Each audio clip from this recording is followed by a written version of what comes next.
All right, it is now time to begin our third and final forum for this evening. I'm still Dan Reynolds, Chamber of Commerce board member and law partner at Emmer Chubb Reynolds, and I'm still serving as this evening's moderator. So the format for this evening, this event is very simple. Each candidate has fairly drawn for their seating order tonight. Going in order, each candidate will be given a minute and a half to answer an opening question.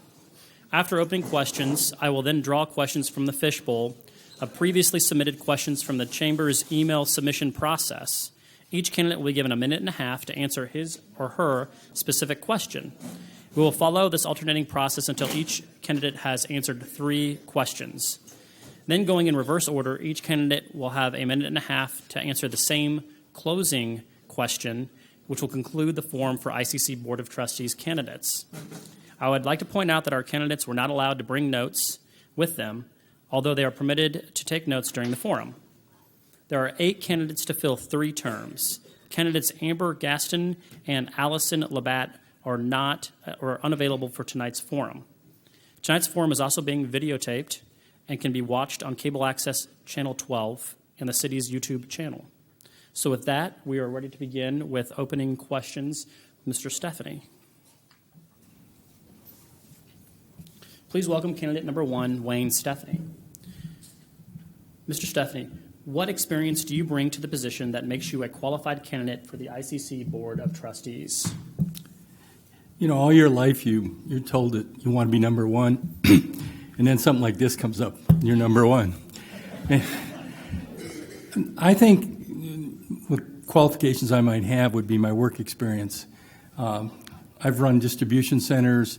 I've been involved in many operations where we use profit and loss responsibility. So I have some financial experience knowing how to read a budget. I'm also a certified black belt, and that's not in karate, but it's a problem-solving skill where we use tools to solve problems. So in my business experience, I've seen a lot of problems, probably caused some of them, and have the ability to analyze situations and resolve issues. I also believe that you can do a lot by working with teams, and I've had experience of doing that. Probably the best success I've had with that was when I was with Golden Books. I've been on a number of boards, so I guess I'm going to say I'm going to rely on my experience. Thank you, Mr. Stephanie.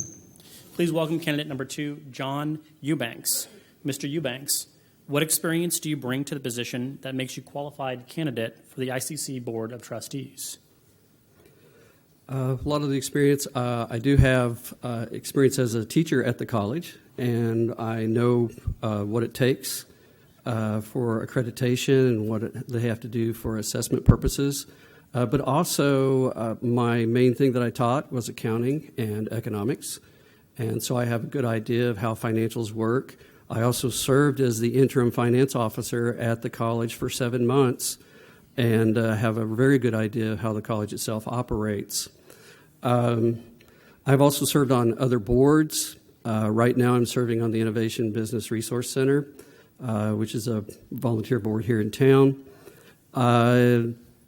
Plus I've served on several committees as being a teacher at the college itself. Thank you, Mr. Eubanks. Please welcome candidate number 3, Kristen Tori. Ms. Tori, what experience do you bring to the position that makes you a qualified candidate for the ICC Board of Trustees? So I don't have a ton of work experience that would be related, but I just graduated from ICC in 2017, the spring. And I've been going to the board meetings for about 1.5 years because I realized as a student that I wasn't super thrilled with a lot of the things going on. And so I just started digging in and paying a lot more attention. So I now have a pretty good idea of just basically how the board meetings run, what kind of things the board takes care of. I've looked through all of the budgets, and not that I understand every detail, but I've asked, and I'm not afraid to ask when I don't fully grasp a thing. So not a ton of traditional experience, I would say, but I'm getting more and more involved. Thank you, Ms. Tori. Please welcome candidate number 4, Kevin Branham. Mr. Branham, what experience do you bring to the position that makes you a qualified candidate for the ICC Board of Trustees? Well, first of all, I've been a high school student looking at colleges, and I've been a college student, and I've actually taken a couple of classes at ICC. During my senior year, I had the opportunity to take a couple of classes in the second semester out at ICC. My education, I've got a degree in economics and finance from Kansas State University. And as far as work goes, I have worked in financial analysis, institutional investing, and I've done quite a bit of financial analysis, and also I've had the opportunity to make board presentations while I worked at Great West Life and ran some mutual funds. So I'm familiar with the board process. And I've had the opportunity to hire graduates, so I know what companies out there are looking for. And thank you very much. Thank you, Mr. Branham. Please welcome candidate number 5, Ashley Osborne. Ms. Osborne, what experience do you bring to the position that makes you a qualified candidate for the ICC Board of Trustees? Well, first off, I graduated from ICC with my associate's degree. I also have a bachelor's of managerial accounting and a master's of business administration in accounting, as well as a graduate certificate of accounting, and I'm a certified public accountant. I have worked in public accounting now for 11 years. I work primarily in the area of audits, but also in taxation, and I work a lot with nonprofits and governmental financials. I have worked with the college and the foundation. I've reviewed the college's previous audit reports and seen issues that have needed to be worked on over the years. I have also served on many boards and volunteered for many different nonprofit organizations. I helped set up the community mission for improved housing. I'm involved in Rotary, was treasurer for Sir Optimus, and I served as the treasurer and bookkeeper for my church for over a decade. I employ 7 employees at our firm here locally and have managed them now since 2014. Thank you. Thank you, Ms. Osborne. Please welcome candidate number 6, Harry Carl Johnson. Mr. Johnson, what experience do you bring to the position that makes you qualified candidate for the ICC Board of Trustees? Experience on the campus. A lot of these people know me that are here from the campus. I was the food service director there for 5.5 years. Resigned in December, just so I could start going to board meetings. Have learned quite a bit in the last 7-8 months of board meetings.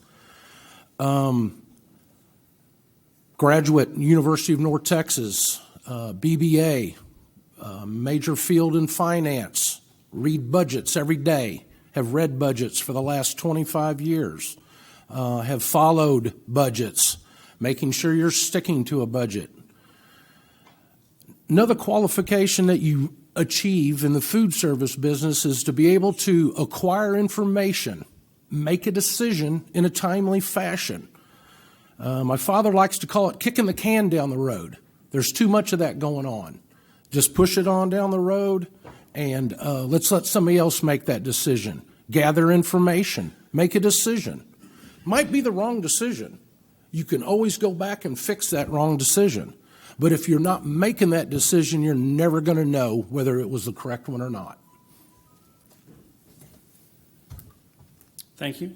Now is time to draw questions from Fishbowl.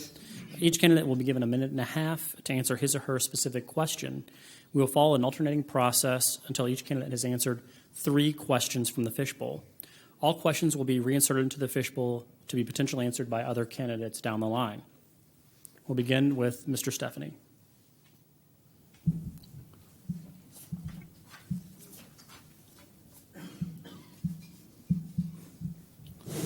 Mr. Stephanie, what would you do differently as a Board of Trustees member? That's a kind of difficult question. I guess just as an observer from what I've read, I sometimes question if the decisions that are being made are fact-based or not. I think it's important to get the information and analyze it properly and make the decision. I think the good Lord gave us 2 ears and 1 mouth, so it's important we listen and hear what the people are saying. And as the stakeholders, taxpayers, and students, and staff, faculty and staff, we need to hear everyone's input and form a plan and follow it. I also think it's important once you make a decision to be as transparent as possible, not violating any confidentialities or anything like that. Also, you need to be able to defend your decision, and if it's the wrong one, be I guess, strong enough to admit that you need to adjust and look over the situation once again. Thank you. Mr. Eubanks. How can college faculty and/or college students be more involved in the community?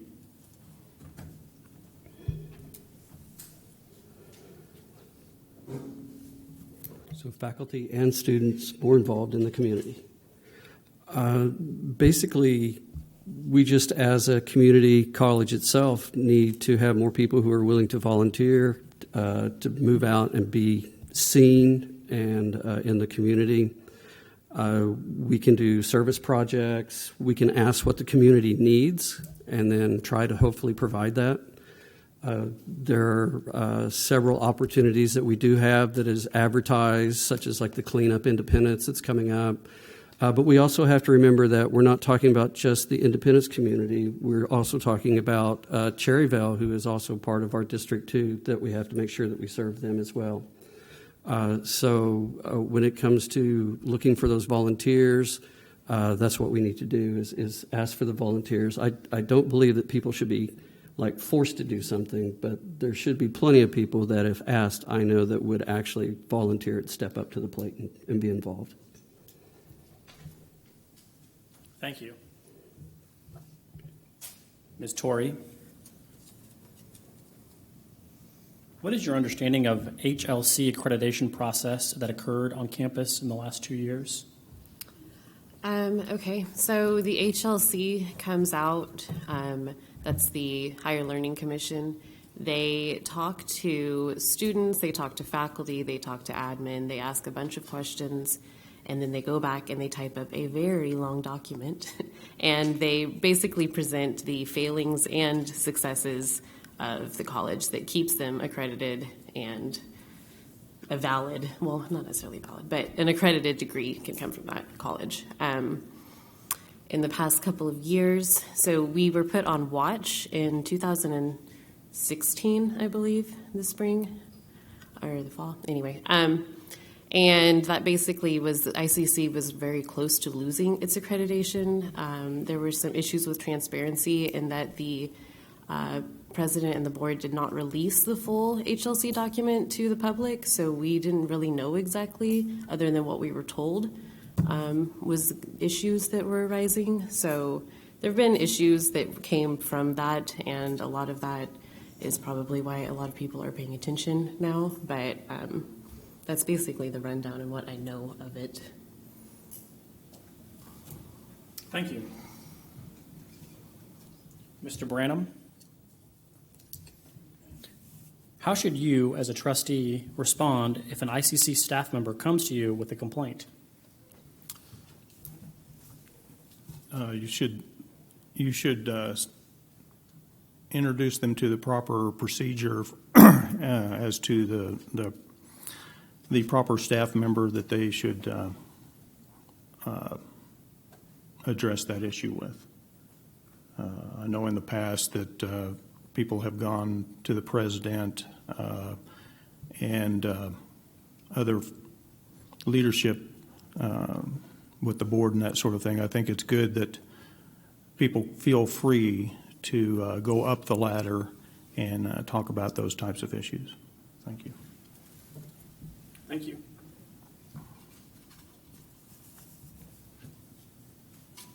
Ms. Osborne, what do you see as the role of a trustee? Well, I think actually the role of a trustee is many times misunderstood. The trustee's job is not to be the direct administrators of the college. They're not the president. They're not the managers. They are high-level oversight. Their job is to help keep the president in check, the CFO, which I think that title has recently changed, them in check to oversee the budget and to make sure that that budget meets the needs of both the college and also the means available to them in the community. Taxes in Montgomery County are a huge issue. It is every homeowner, every single person that goes out and buys items, taxes are a problem. And so I think that the board has to always keep that in mind, while at the same time serving a fiduciary position for the college to make sure that the college does what it needs to do for its staff and its students primarily. And I think that that is a job that has many pieces, and a lot of that is policy oversight, as well as the budget, and also keeping in line with what's being communicated to the board through various committees, administration, and the community as well. Thank you. Mr. Johnson, colleges receive state funding based on headcount. How can headcount/enrollment be increased? That recruiting department needs to become a sales team. This is nothing more but a sales job. You need to, and that sales position goes from the board of trustees all the way down to the maintenance people. Everybody needs to be selling that school. Great things on that campus happening every single day. The Inge Theater, the Fab Lab, world-renowned Fab Lab. It's as the Board of Trustees, you're in front of people every day. You need to be selling that school. As the president, you need to be out selling that school. Recruiting department, you're at every opportunity you can have, whether it be a career day at a high school, whether it be at a Chamber of Commerce function. They need to be there visually selling that school. Everybody needs to be on board. Everybody needs to be on that campus, and they want to be on this campus. It's a beautiful campus. There's a lot of things that need to be fixed out there, just infrastructure-wise. But that sales team, recruiting team, needs to attack it just like you're trying to sell insurance, a car, anything else. There's a sales technique called FAB, features, applications, and benefits. If you would go through that process with a student in front of you, I guarantee you could sell that school. Thank you. We'll begin round two with Mr. Stephanie. Mr. Stephanie, how can college faculty and/or students be more involved in the community? Well, I think John answered that pretty well, but I think, like anything, they can look at the opportunities that exist in our community. I think it's important that people take pride in our school, and the way you get that is by being visible. I know when I first came to Western Publishing, you walked around town and you didn't see anyone wear a Western hat or anything. And I think you kind of see that here in Independence. Do you see people wearing pirate clothing and hats and so forth? I know some people on the dais are doing that right now. You have to be visible. You have to be active. You have to be positive. But I think you also have to reestablish some credibility, and people believe in what we represent. The big thing to me is to follow the mission of the school, and that's to provide excellent education to our students. And part of the educational opportunity is to get involved with the community and to serve on various committees and things like that. I know as a volunteer at the Fab Lab, it would be nice to see more students and so forth come to things like that. Civic events. I think it was nice to see the at least football team when they were in the Neowalla Parade and stuff like that. Exposure is good in a positive way. Thank you. Mr. Eubanks. What do you see as the role of a trustee? Well, the role of the trustee is to provide oversight for the college. Their job is not to administer it. That's up to the people who are hired to take care of the policies and the procedures of the board. but also the board's job is to ask a lot of questions sometimes. And when things are not going right or they believe things are not going right, what they need to do is they need to ask those questions and hold people accountable. I believe that that's pretty much what the board is responsible for doing, is making sure that people are doing what they're hired to do.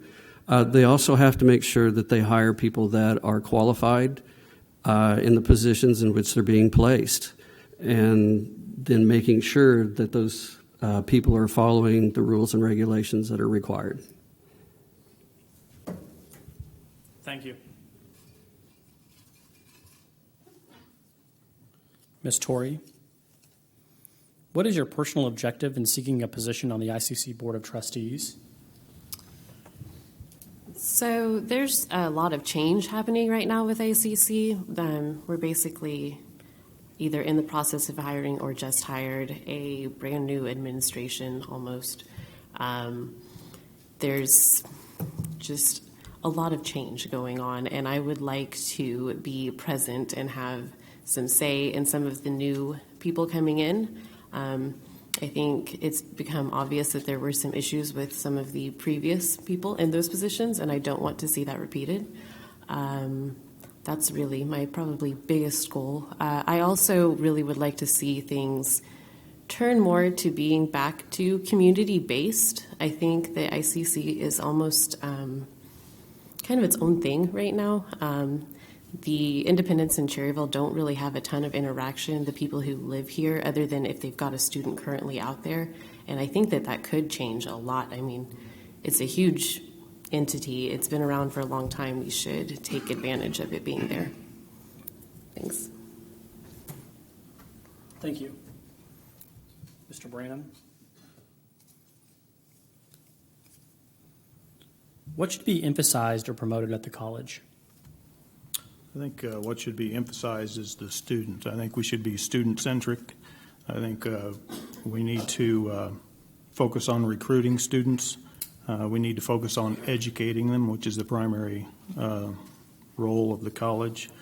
And we also need to have a function in for job placement to help them fulfill their goals for a job after they graduate.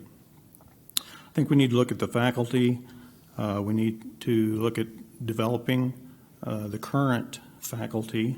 We also need to look at recruiting, and then we also, I think, to help jumpstart improving the level of the faculty, we need to have visiting professors from four-year colleges, from Wichita State, from KU, Kansas State, and Pittsburgh. As been talked here, we need to have more community involvement. And there, I think we need to look at internships for the students, for the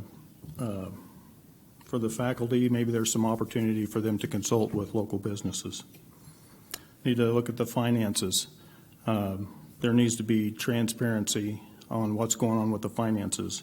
It's kind of hard to tell when there are a lot of things happen in executive session, and a lot of things need to happen in executive session, but we need to have more transparency. Thank you. Thank you. Ms. Osborne, you've already had that question.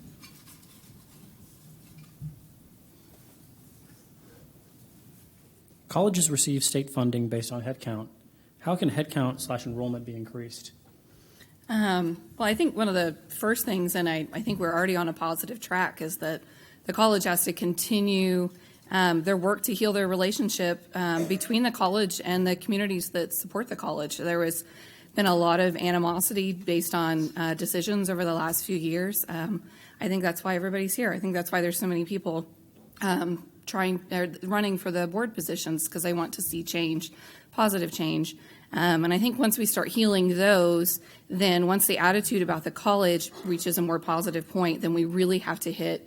And it's all part of recruitment. You have to sell the college. You have to get out in the schools. You have to talk to the students. I've talked to many of the high school students. Very few of them even heard from ICC in this last year. They heard from Coffeyville Community College a lot. Coffeyville through scholarship after scholarship after scholarship. at students from Cherryville and Independence. And I think that we really have to start working harder with our foundation to raise the funds, and that we have to really work to recruit those, especially our local students. It's a local community college. It's a local asset. It's not a liability. And if we sell it and we really show what a positive impact it has on this community, then we'll bring the students back and start providing those benefits to northern Montgomery County. Thank you. Mr. Johnson, what would you do differently as a Board of Trustees member? Engage the community. Transparency. No more special board meetings on a Saturday morning at 8 o'clock to make a very huge decision or decisions. Town needs to be involved in this. The school needs to be involved with the town. As a trustee, I think you've got to, the president needs to know, anybody involved with the school needs to know that this thing is going to be run correctly. If it's not, then their time is done. I think things went on too long out there, too long. People should have stepped up and made a tough decision. Need to quit writing checks for people leaving that school. A lot of money's been spent. A lot more money's going to be spent trying to find a new president. One suggestion I would love to make to the sitting board right now, I don't know where they are in the process, but I think at the very least, the 3 new board members that have been elected at the very least should have some input on the new permanent president. Thank you. And now for the final third round, Mr. Stephanie. What should be emphasized or promoted at the college? Well, I think the most important thing is that we need to make sure our students are educated. I mean, that's really the biggest concern that I would have, is that they're getting a good education. I've had the experience of hiring people in the local area, and I was pretty disappointed with the way some people fill out applications and so forth. So I think it's important we teach the core skills and make sure our students are prepared academically or with the skill sets so they can compete in this world today. I think it's also important that the school emphasizes a well-rounded education. It's more than just the academics. It's the living experience and the opportunities, and we've already alluded to it, get involved in the community and be a corporate citizen or a good citizen that way. The college also is charged with serving the community, so there's businesses in town and economic development, so that should be emphasized also. There's needs, and the college has the skill sets and the expertise to provide support to the local businesses. And lastly, is an economic development tool. I just read in the paper a survey that said that many businesses, one of the big concerns they have when they come to a community is if it has a college, because it's an advantage for their employees and developing their skill sets. Thank you. Mr. Eubanks. Colleges receive state funding based on headcount. How can headcount or enrollment be increased?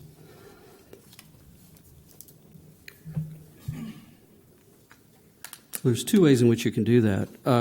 One, a lot of people do talk about recruitment, which is very important. We need to be out in all of the schools in Kansas, be talking to the students. We need to be sending postcards to them.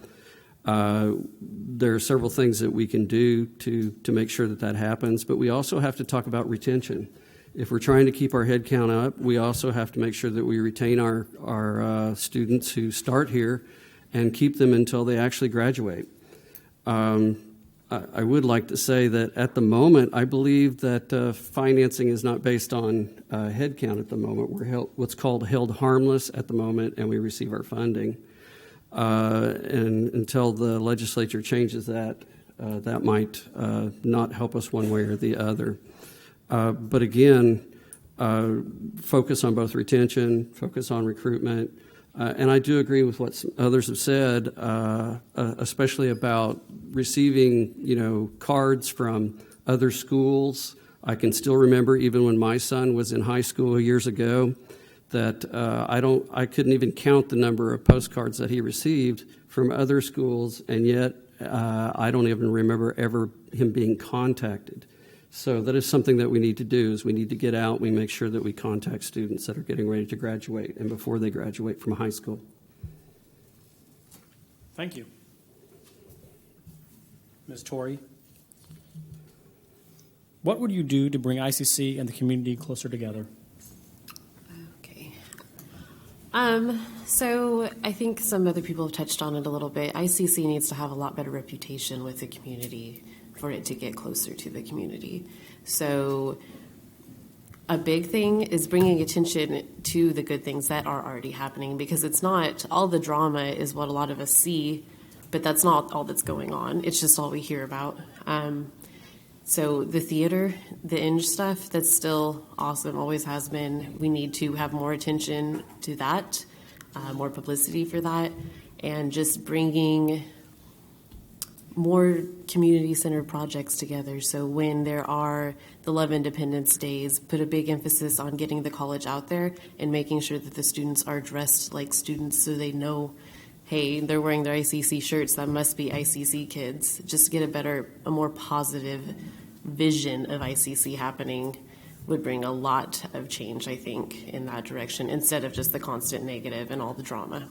So that would be where I'd start, at least. Thank you. Mr. Branham? What is your understanding of HLC accreditation process that occurred on the campus in the last 2 years? Kristen pretty well covered that, and probably to a degree more than I had followed it up to this point. I knew that based on reports that we were in trouble, and there were mixed reports, whether you listen to the administration or if you listen to the papers and social media. I would say that having been to a couple of board meetings, that they've turned the corner on that, and they are expected to have that lifted shortly. Thank you. Thank you. Ms. Osborne, what will you do to put ICC in a stable financial situation now and in the future? Please be specific. Well, I think one of the greatest benefits that I can offer is my experience in understanding governmental financials. If you've never looked at the college's financials, you might not realize that unlike the city and unlike USD 446, ICC prepares their financials on GAAP basis. They're full accrual. In fact, governmental GAAP is the most complicated way you can prepare your financial statements, but they're required to by state statute.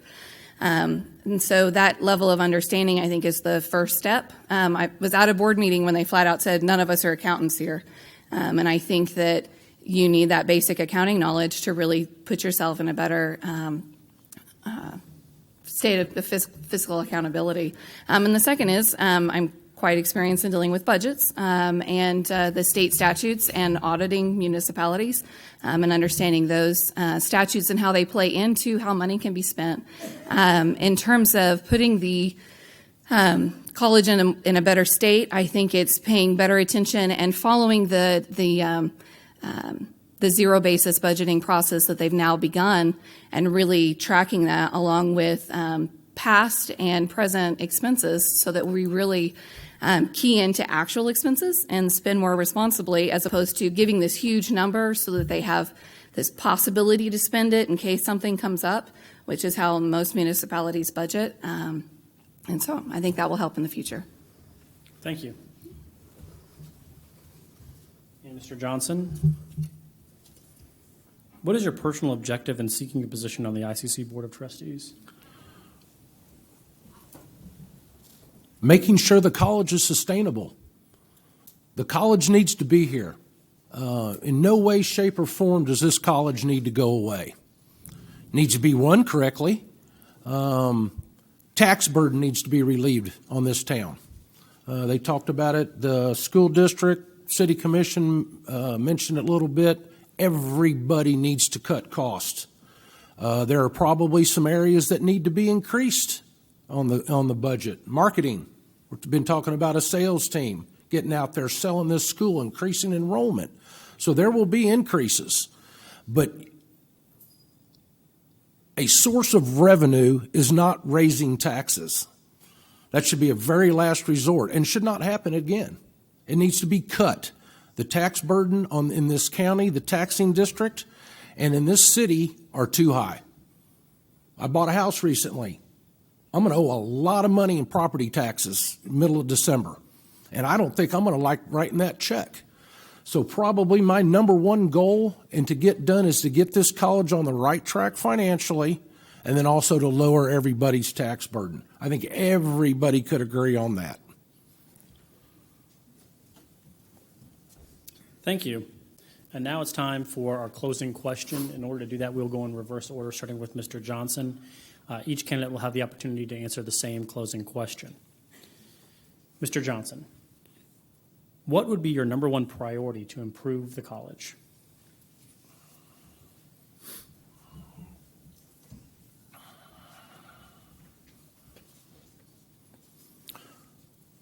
Probably getting the community re-involved. I know for a fact, now that I've been off of the campus for 7 or 8, 9 months now, not a very good relationship going on. In this town, there are a lot of alumni. My wife graduated from ICC, and I might say with all A's. My son, put my son through school there as well. He played football there. We've got a lot invested into this town. And the college is a huge part of this town. By gosh, the school's named after the city. Imagine that. It's Independence Community College. I think that's something else that we probably need to do is start using that term instead of Last Chance U, Dream U. I think Dream U maybe could be used for the whole campus instead of just the football program. People's dreams are met there. The Fab Lab, talking about Dream U. You can go in there and do anything in the Fab Lab. But I think a lot of trust needs to be earned back from this town, the taxpayers, Cherryvale. You know, Cherryvale, I think John Eubanks mentioned that Cherryvale's involved in this too. I don't know what we do for Cherryvale, if anything. But they need to be involved in this as well. But number one thing, just let's make sure everybody's on board, everybody pulling in the right direction, cut costs. Increase enrollment, that'll solve your money problems. Thank you. Ms. Osborne, what would be your number one priority to improve the college? Well, not to repeat some of what Carl said, but I think the primary priority is to regain community connection. And I think we do that in a few ways. We have to have better community outreach and involvement programs, be it staff, administration, students, and student athletes. I think we need to see them out in the community. It is a hindrance that that ICC's campus sits outside of the main community. We don't see the students on a day-to-day basis, and sometimes we forget that exactly what's going on out there at the college and how much of an asset that is to that education. The next piece is stronger student recruitment, and I think continuing to develop the dual credit courses offered at the high school. And then the last one is the continued work to develop trade programs and certifications that will help benefit the current businesses as well as the potential incoming businesses. Skilled labor is one of the biggest assets that incoming businesses are looking for, and we have to make sure that we are training the students and providing potential training for community members who want to get a job at new businesses that open. You know, if there's many things that MAC has in the works that they're trying to bring in, and one of the biggest things is, are there people that are qualified to do those jobs? And I think that the college has the potential to offer that. Thank you. Mr. Branham, what would be your number one priority to improve the college? That would be the messaging to the prospective students. We need to improve our reputation, and we really need to up our recruiting efforts. As has been mentioned before, Coffeyville is all over our students here locally as well as in the region. Labette County had, used to, I don't know if it's still there, but they had a billboard out north of town. They were right here in the middle of our territory advertising for Labette Community College. We need to increase our reputation, and that we need to provide them with education that they're willing to go out and talk about to their friends who are still in high school after they've started here. I think that we do need to mesh the community and the college, and I think one way is to get the students. We need to go to the high schools and have programs in the high schools where they're actually, and I think there may be some of this going on, where they're actually taking college classes in the high school. We need ICC students in the high school, and we need high school students to have events at ICC. Give them free tickets to the sporting events. Give them free tickets to the Inch Festival. Maybe have a special showing of a play just for students and have them come in from the region.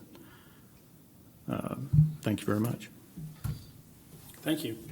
Ms. Tori, what would be your number one priority to improve the college? So I agree. I mean, again, that we need to have a different reputation out there. I think probably the best way to do that. Well, okay, as a student, what I am hearing from other students because I just transferred to Pittsburgh after I graduated, and a lot of other people did as well. A lot of issues that we're having is that we weren't necessarily prepared for the actual university life, I will call it, with what we were being taught at ICC. Some of that had nothing to do with the teachers, but I shouldn't say nothing to do with the teachers. It had a lot to do with a lack of standardization across the classrooms. It depended on whose class you ended up in, whether or not you were prepared. That's a big problem. If you are a local kid that is going to your community college so that you have an upper hand jumpstart into college life, and then you get to the four-year university and you can't do it, you don't know what you're doing, you are not prepared, you have to backtrack and relearn the basics that you should have already known while you're in your upper level classes, and that is not easy to do and keep up with.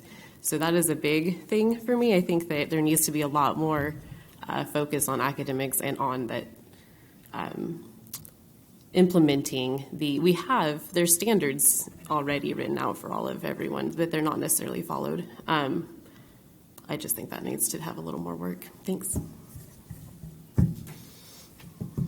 Mr. Eubanks, what would be your number one priority to improve the college?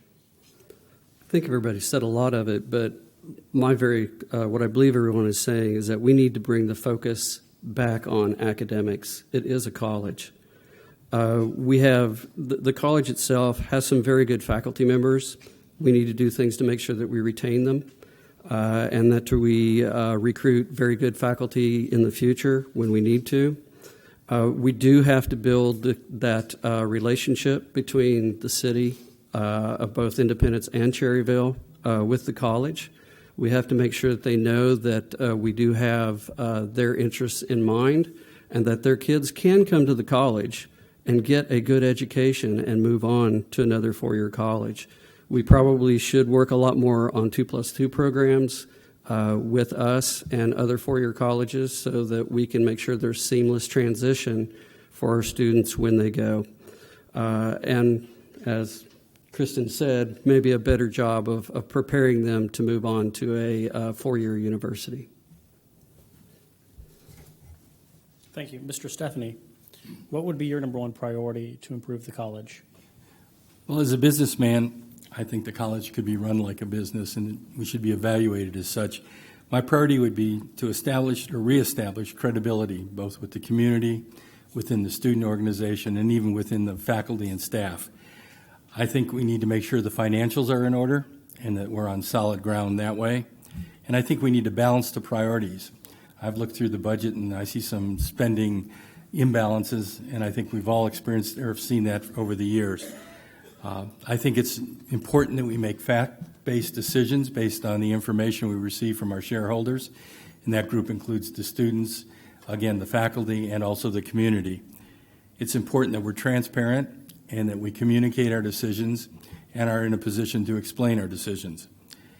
I think the main thing that would help would to follow just the core competencies or the core values that were established in the plan for the college, and that's integrity, excellence in education and opportunity, responsiveness to the community, diversity and enrichment, and commitment to perform all those things in the best way possible.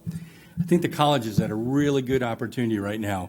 You've got a whole new administration, you've got 8 new open positions, and you're going to be electing half of the Board of Trustees. So I think the future's bright. We just need to be focused on the right things. Thank you. And with that, that concludes the Independence Community College Board of Trustees Candidate Forum. I would like to thank each of the candidates for participating in tonight's forum. Please give them a round of applause.